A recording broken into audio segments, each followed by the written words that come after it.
Hi, everyone. Thank you so much for joining me in this discussion.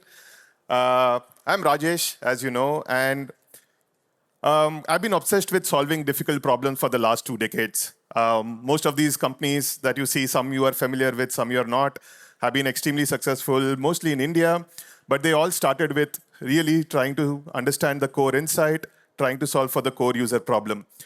My recent most stint was at a tech company called Brainly. It is still the world's largest educational platform that reaches over 350 million monthly active users, and I was the chief product officer over there, driving product growth, monetization, and pretty much the entire business. So yeah, why are we here? I'm sure AI. I think somebody should keep a counter of how many times AI is said today, because everybody's talking about it. But the impact I think it has on product execution, product management, is that the cost of execution is decreasing as time goes along. Keep in mind, we are still in early days of this technology. It's just year two, right? It feels like a lot of time has passed, but it's just year two. And as time goes along, the barrier to entry, the barrier of execution is going to go down. We always used to say that ideas are cheap, execution is tough, execution is expensive, but probably we are at this intersection now where ideas are becoming difficult. How do you really come up with a great product idea which is not only valuable, it's defensible, but it's also scalable, right? And this becomes the core thought process on how do we come up with a great idea, and that is where intuition plays a huge role. Before I proceed, like how many here are product managers? Just quick raise of hand, few, and engineers. Bulk of them probably, okay, few designers, entrepreneurs. Okay, so yeah, hopefully all of you will see something of value from this talk. From the PM's perspective, some of the PM in this crowd today will appreciate that there is a deluge of insights at this moment, right? From every angle that you see, there is always something to learn. There is always some data point. There is always some insight, and it becomes really difficult to understand which of these insights do we actually work on, which of these problems should we actually tackle, which of these demands, customer demands, which of these customer requests do we actually fulfill. And of course, with AI, this problem becomes further further aggravated, because then AI also gives you a lot of ideas, gives you a lot of suggestions, and essentially leads to a lot of AI slop. AI slop, even Eugene in this previous talk mentioned about AI slop in social media, in YouTube videos, in PRDs, but it's also there in products that are being released out there. There is a lot of AI slop, and this is where filter becomes product intuition. And it doesn't necessarily have to be the product manager who has this intuition. It should be every single person who is working on the product team intuitively knows what needs to be built, what needs to be prioritized. Yeah. And I love this quote by one of the philosophers called Diogenes, who says, "One original thought is worth 1,000 mindless quotings." Right? And irony is that I'm doing a mindless quoting right now. But yeah, like how do we come up with that original thought is the essence of this discussion, right? And we very often tend to, go back to the safety of best practices.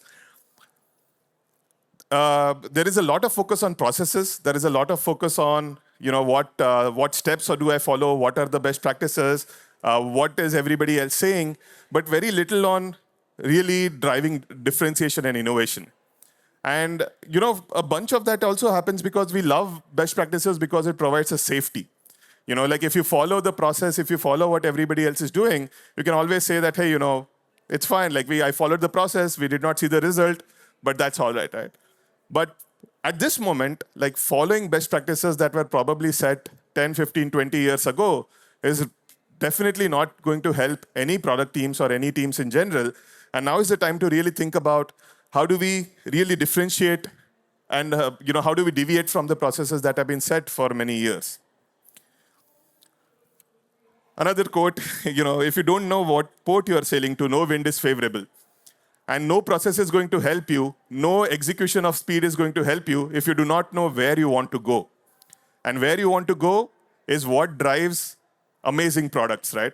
Think about think about any amazing product, consumer products that you have come across in the last 5 to 10 years.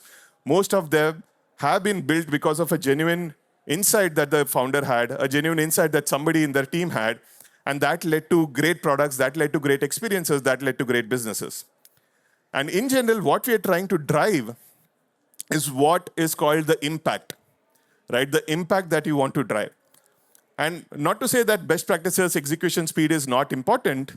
If you look at this equation, the product impact or the business impact is execution raised to the power of strategy. Strategy is what you build, why you build it. Into the market size, it could be the number of customers, the number of users, anything that you can reach out to, right? But the core factor over here is the strategy. And when I talk about strategy, it's more about the how, the why, and the what you want to build. And a lot of that strategy is actually driven by product intuition. And product intuition, according to me, is this. I always say that product management, there is a science and art of product management. The science is more about data analysis, research, problem solving, best practices, processes. All of that is the science, right? PRD documentation, like all of that is science. But the art is really understanding what you want to build. And at the intersection lies the product intuition. One thing is that it's not like a magical gift, like product intuition is not something that you're born with. It's not something that is, that is something that is innate to certain people. Some people are good at it, but it's a muscle that can be trained through various frameworks and various activities that I'll talk about in my talk to actually help you strengthen that, right? And it's product sense, in other way to think about intuition is probably like the Spidey sixth sense, right? It is the Spidey sense where it's the foundational ability to identify what is a valuable, usable, and delightful product and what problem to actually solve for. And knowing what problems to solve first is the key to building great products. Because at every moment of time, there are hundreds of things that you want to do. There are hundreds of solutions. There are hundreds of problems. Picking what is the most important thing that I want to spend my time on becomes the key problem to solve for, right? And as I mentioned, the intuition or the product intuition muscle can be trained. And essentially, there are three core traits or core pillars of great intuition. And that is empathy, creativity, and judgment. Going deeper into empathy, it is really understanding your users, right?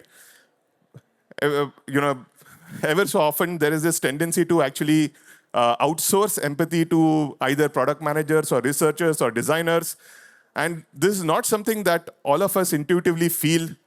We do not intuitively know our users, right? And it doesn't have to be a product manager who knows the user, right? It has to be like every single person who is working on the team.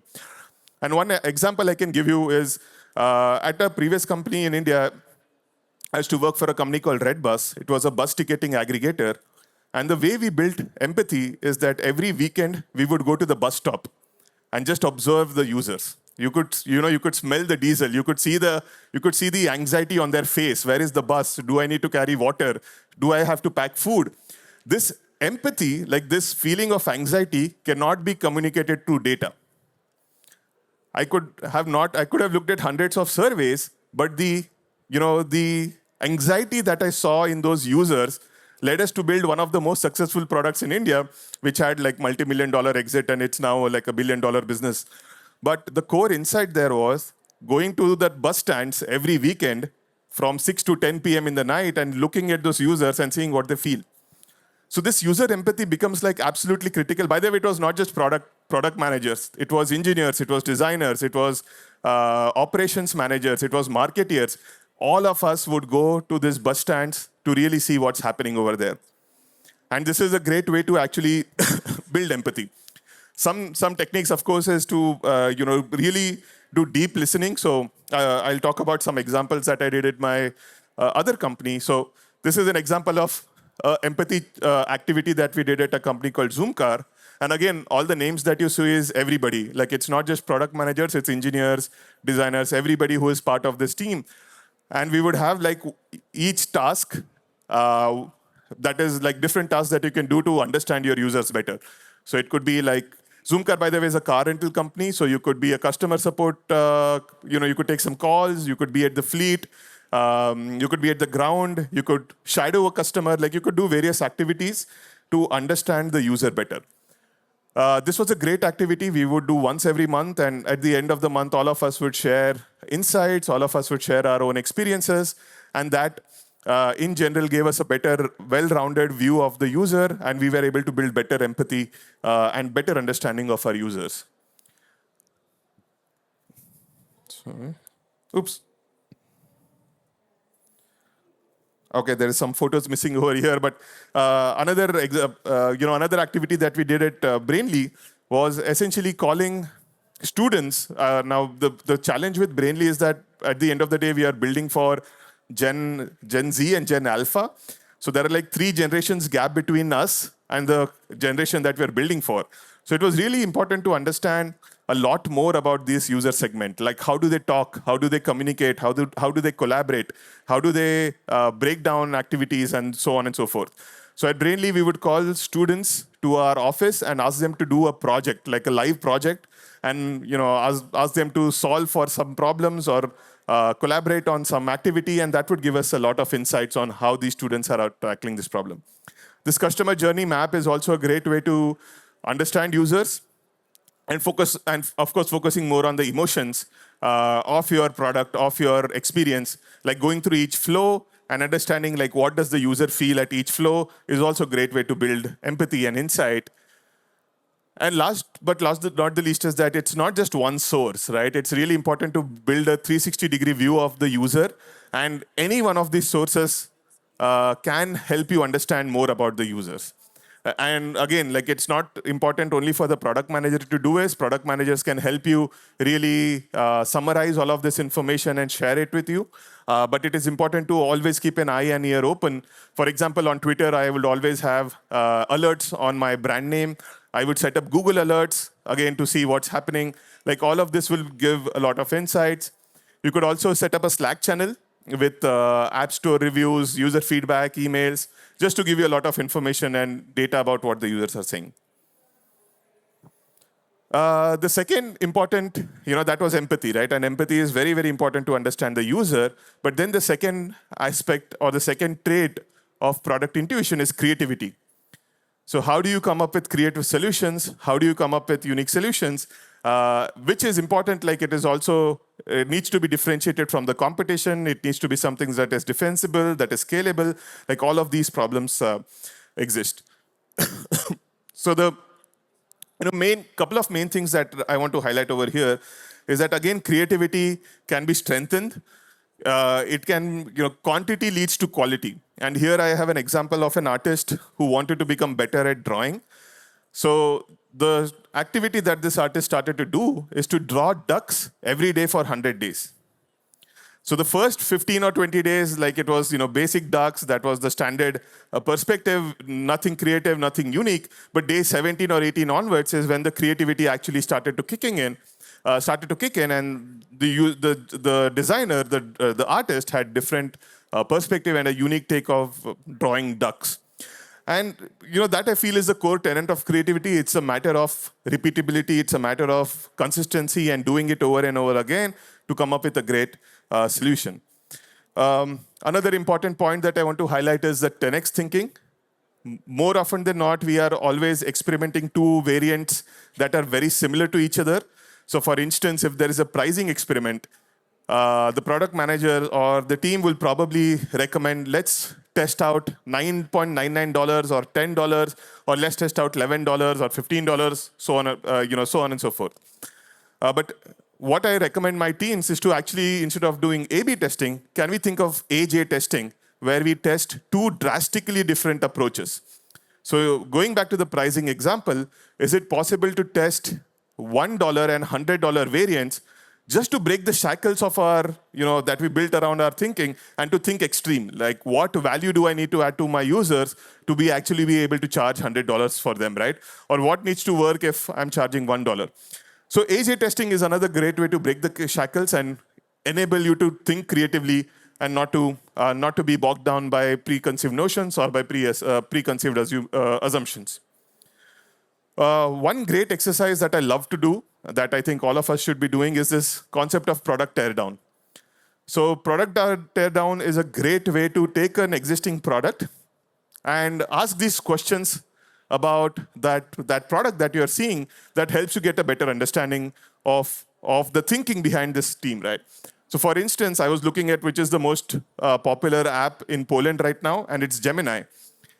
And I saw this. This was the new feature that they launched, which is create images, create video, etc., etc. And then, just looking at that, it gives me an insight on how is Gemini thinking about this problem that is different from, let's say, ChatGPT or Grok or some of the other AI tools out there, right? But very quickly, like, anybody wants to take a stab at this, what problem do you think they were solving by adding these shortcuts, which is create image, create video? Anybody wants to take a quick tab? Or maybe, the solution here, according to me, is that they wanted to drive better use cases or new use cases, especially like Boost My Day, which was a new use case that they wanted to introduce, right? So just like doing this exercise gives a great way of training our intuition, training our thinking, and training our creativity. Design sprints are another great tool or great framework to follow to drive creative collaborative brainstorming and collaborative thinking. I don't know how many of you guys have followed design sprints. Anybody here? Okay, so design sprints is something that we would do at Google, and it's a 5-day crash course on solving a problem, and it goes through the entire process of understanding the problem, sketching the solutions, deciding what you want to build, prototyping, and validating. I would highly encourage you to test this online. It doesn't have to be limited to product management. You can also pick it for a problem that you're facing it yourself in your life. And this is a great way to really focus on a problem statement and go deeper into trying to solve that. The third important trait of building product intuition is having great judgment. Right? Great judgment is really, again, going back to the thought of how do you decide what problem to say yes to, what problem to say no to, right? And again, there are a lot of things over here. One thing is to really, as I mentioned earlier, to go back to asking the question, is this the most important thing that I should be spending my time on right now? Again, not limited to the product management, not limited to the product that you're working on, but ask yourself as well, like, is this the most important use of your time? And one way to also answer that is to really understand the big picture. What is the strategical big picture over here? Where does the company want to be in 5 years? Where does the product want to be in 3 years? And that is where your product and business leaders need to really communicate this vision and strategy to you better. But again, some frameworks here to help you make that decision. One framework is by this person called Rajesh Bysani, who is like a product leader and a mentor. And he recommends this customer stack rank approach. So typically what happens is that when you go to your customers, when you go to your users, we hyper-focus on the problem that you're trying to solve. And then we ask them, is this problem important for you? And does this solution work for you? And they will say yes, because you're hyper-focusing in that problem and lacking the context of what is the other things that is happening in their lives. And I'm sure all of you guys would have experienced in product release that there is a lot of insight. Users are saying they want us to solve this problem. They want to pay for it. You release it, you launch it, and then nobody uses it. And the reason for that is it's not one of their top 2 or 3 problems that the users care about. So always stack rank the problems. Ask the users and consumers to stack it, like, what's your most important problem? What's the problem that is allowing you the most? Then the second, then the third. And come up with solutions that are solving for at least one of the top 3, if not all 3. And that's a great way to really solve for that gap in what you build versus what the consumers want. Sorry. The second framework that helps me in decision making is another framework that another mentor of mine has recommended, called Kunal Shah. And this framework is called Delta 4. So delta 4 theory is that if your new way or the new solution that you're suggesting, if it's not 4 points better than the previous solution, then it will be replaceable. So what that means is that, for example, like Uber is 4 points better than getting a cab. So if I would ask anybody to rate your cab experience, like just hailing a cab from the road on a scale of 0 to 10, you would probably rate it 1 or 2 or 3, depending on the time of the day. But if I ask you, like, how would you rate Uber experience, it is probably 7 or 8. And which is why, like, Uber is, for a lot, for a lot of us now, irreplaceable. Yes, Uber can be replaced by Bolt and other companies, but in general, like, cab sharing in general is irreplaceable. But on the other hand, if your delta is less than 4, then it will be replaced. One example of that is, Apple Vision. I feel like Apple Vision has a huge, huge cost of course, it's an expensive product, but it's also, there is a huge learning curve. And I don't believe that it is something that is here to stay. On the other hand, I feel like Meta glasses solves for, addresses this delta 4 difference and is a great product that is probably going to be here to stay. And, one of the predictions that I make, which also brings me to the next framework, is to maintain this prediction journal. Another great way to train your intuition, to train your decision making, is to just, before you release any product, before you release any feature, try to predict the outcome. So write down, why do you think a data point is going to move, by how much? And then at the end of the release, like after the release is done, you could do a review, share the insights, and then share this document with all of your teammates. And sorry, and that could be a great way to share insights, to learn, and to become better at at deciding what is the right thing to make, right? Again, not limited to product management. I highly encourage you to maintain a prediction journal even for yourself. Like, try to predict the trends, what's going to happen. For instance, I predict Gemini is going to be probably 35 to 40% of LLM usage in the next 12 months. That's a prediction, and I'll see if it comes true or not. But it's a really good practice to have this prediction. And last thought, along with judgment, like, of course, one important point is to address what needs to be built. But at the same time, the biggest aspect of that is also to know what to say no to. And that is where I say, like, build your product like a gardener. Because the biggest job of a gardener is actually to keep removing the weeds, trimming the plants, saying no to new plants. This is where the gardener's intuition actually comes in, and they understand what drives best growth and best ecosystem growth, right? So build your product like a gardener.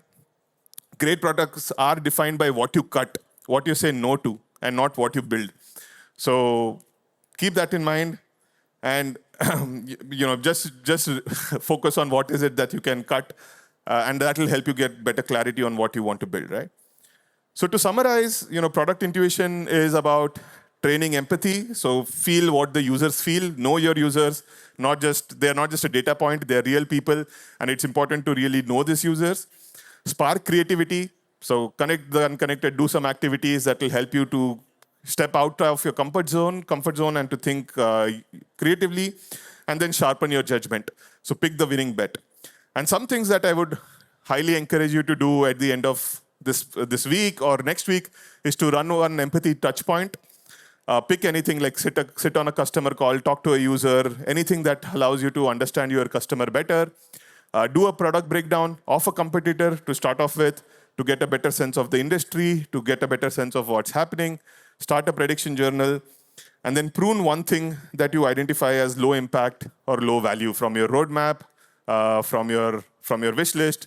Prune one thing, and I can guarantee you that you will start getting a sense of better intuition and start getting a sense of how to build the right things. And in general, speed is extremely, extremely important. But if you do not know where you're going, and if you do not know if this is the right way to go to, then speed is immaterial. So clarity is greater than speed, and the focus should be on getting better clarity, because speed can get disintermediated. So that's all from my side. Thank you so much for being patient for this talk. I can be reached on LinkedIn or on email. And yeah, that's all from my side. Thank you so much.